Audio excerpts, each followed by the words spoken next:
Hey, what's going on, everybody? It's Larry Lursey. Welcome back to the channel. As you may have heard, Luminar AI has come out with Update 3, which is kind of their newest update in the Luminar AI software, which I've already done tons of videos on. Hopefully you've watched every single one of them. But if you haven't, this will bring you up to date on a couple of the new features that they've added or things they've tweaked. If you don't already have Luminar AI, there's a link down in the description where you can check it out. I'll even give you a discount code here in the video on how to buy it at a discount if you decide you like it. Hopefully by now you've already subscribed to the channel. If you haven't, I'm not even going to mention it, so don't worry. Not going to mention it, but if you want to, you certainly can.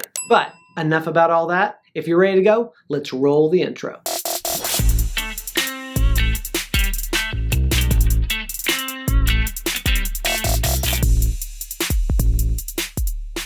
Alright, so here we are in Photoshop. I've just pulled up a couple of images off of Unsplash that we can use that have really good water in the foreground that'll really show off some of these sky effects that have been enhanced in Update 3. So these are the two we're going to work with. Let me jump into this one real quick and we'll take a look at it.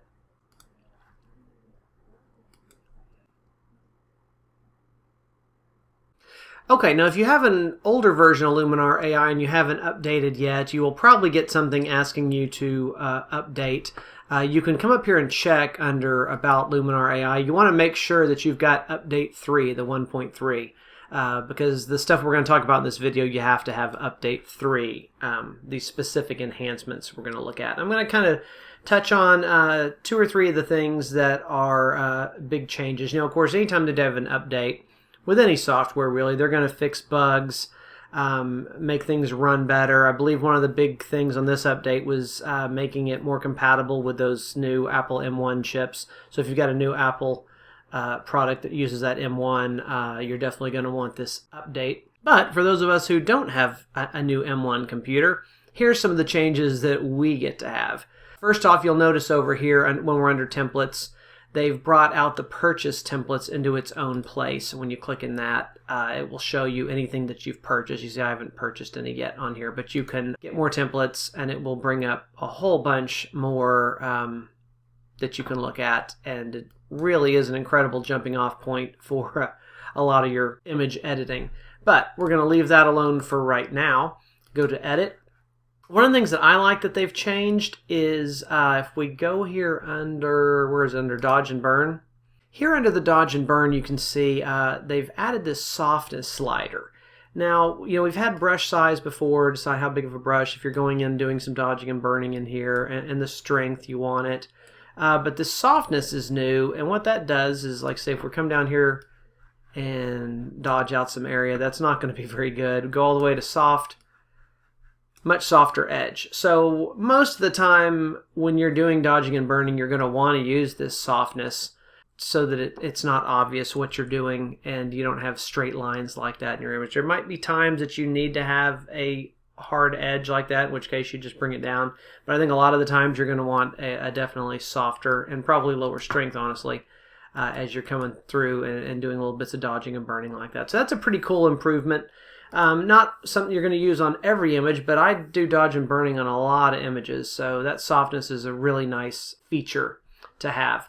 But the big thing that they're touting with this update is under sky selection. And this is a great one because we get tons of water in the front. That's why I picked this one. As you know, you go through here, you pick a sky you want, and you, of course, want to get a sky that kind of makes sense with this scene. It's obviously a bright, sunny day. If you try to put this night sky on it, it's going to do its best to disguise things and make it look like a night sky, but I feel like the lighting's never going to quite look right when you do that. So I would tend to try and go with, you know, in this like a cloudy sky type thing. And you have the options to go through under sky orientation. You know, we can flip the sky and things like that if the lighting direction's coming from a different side. But what we really want to pay attention to here is the reflections. And you can see here it's already dropped in these reflections here, which is great. And we'll notice that if we move the sky orientation, if we start sliding it, you can see that that reflection slides with it, which is pretty cool. And Luminar has done this already. This isn't super new, this part here. It's put this reflection in that moves around, which is nice. It almost also relights the scene. If the sky's putting off a different color that should affect the surroundings, it will start affecting those through this relighting feature as well. But what's cool now under here, we've been able to do the reflection amount, which is you can take the reflection till it's almost gone, or where it's too unrealistically strong. But you've also now got the ability to blur it, which is really nice, because sometimes you want to have that in there, but you don't want it quite as crisp. And you can start coming in and toning that down and still get that reflection there, and it's still going to move around and follow the sky. But now it's softer and makes a little more sense. Now you, of course, want to blend it. If this reflection here is super sharp, you're not going to want as much blur on it as that. It wouldn't make sense for the clouds, for example, the reflection of the clouds to be soft and painterly like that, and the mountain to be crisp. So you've got to watch out for the other elements that you have in an image. But I do like being able to take a little bit of that edge off if it's just a little too much reflection there and you just want to soften it a bit, or especially if you don't have things like this reflecting and you're just looking for clouds in your reflection. A lot of times you can play with that blur and soften them down. So that's a pretty cool feature. Now, of course, you've always got all the other things that you can do. We've got the augment sky where we can add things in here. You could add some birds, for example. Same thing there. We can pull back, not have as much. Soften things a little bit. Oh, let me bring it back a little bit. Warm them up. So, you've got the ability to add birds and things like this. You've, of course, got the ability to do all the other things that you would normally do, like enhance, adding saturation, of course, dodging and burning like we talked about. So you've got a lot of features here, but the big thing in Update 3 is now this ability to tweak it. I think what we're getting is more and more with these updates, you're getting the ability to go in and fine-tune what it does. The AI is making a lot of decisions for you, and you still have a lot of control to go back and change it, but we're getting more and more control over how we change it, which I think is really cool. So let's go ahead, we'll just apply this one.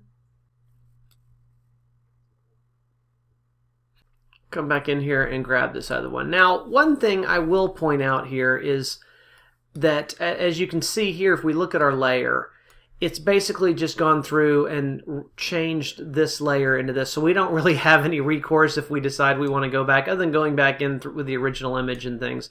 So I do like to, when I'm working on an image like this, go ahead and copy it like that. Go ahead and call this LUM for Luminar, and then work on this copy. So if we get back and decide that it's too much, or you want to make some adjustments to it, or just maybe throw it away and start over, it's easy to get rid of that, and you've already got your main image right there. So we're going to this time work on this copy of the layer. Same thing, we'll go into Luminar AI.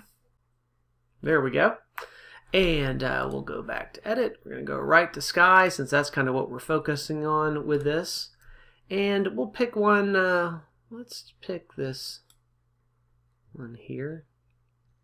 There's a lot of stuff going on there, but it's kind of soft. I feel like it kind of fits pretty well with this scene. If you want to try something really crazy, we could go with a warmer one just to see how this is a good way to look at this scene relighting.